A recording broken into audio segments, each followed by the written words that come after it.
I didn't even know existed until I docked here a couple of days ago? He snorted derisively. You're giving me a lot more credit than I deserve. That's all the credit you'll be getting, the Rurian muttered, reaching forward with one of its many arms to scoop up the chips.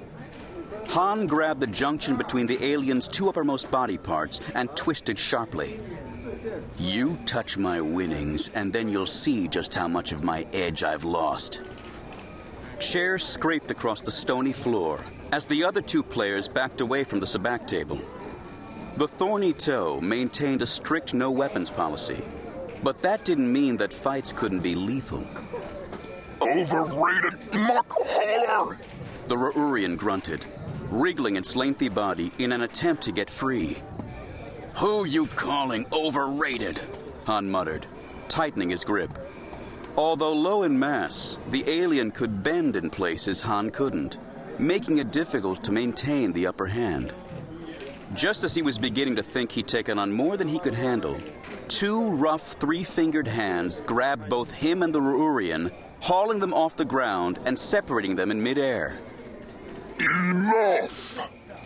Han recognized the guttural accent of a Whiffid and instantly ceased trying to kick his way out of the creature's grasp. He knew better than to fight a Whiffid. Their claw and tusks were as mean as their temperament. The bouncer forced its way through the crowd. What sort of dive is this anyway?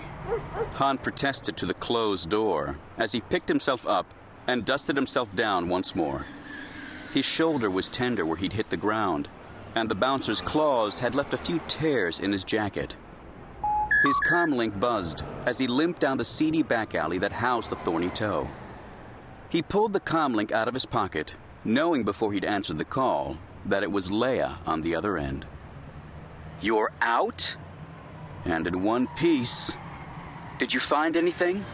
Nothing useful. Is that fighting I hear? The ruckus inside the bar was getting nastier by the second. My exit was none too subtle, he said, picking up the pace. Start making your way back then. It's not safe out there, Han. Will do. Han rubbed his shoulder and hurried back to the Falcon, hoping Jaina had had better luck on the other side of town.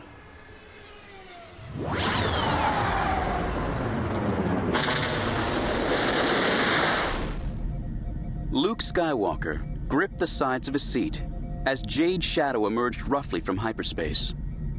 The bulkheads groaned under the strain, while containers of stored goods in the passenger bay could be heard crashing to the floor. What was that? He asked his wife, beside him in the pilot seat, when the disturbance had passed. Mara was already flicking switches and checking monitors. A hole the size of a Star Destroyer just opened up in front of us. Every hyperspace jump they'd made in the last couple of weeks had been fraught with danger and uncertainty. Let's just hope Widowmaker is okay.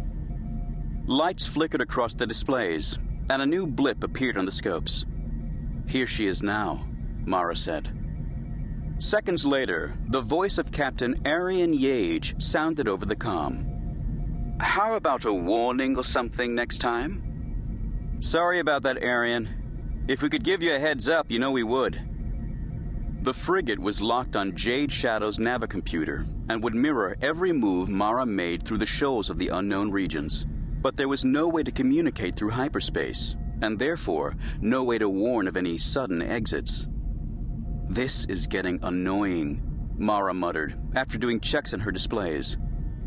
I can't work out what I'm doing wrong. Luke was just as confused.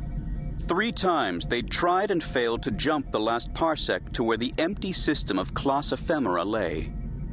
She was a much better navigator than an astromech, and while it was pointless speculating on the capabilities of a world-sized intelligence like Zonama Sikat, he was sure she could match its flying abilities any day.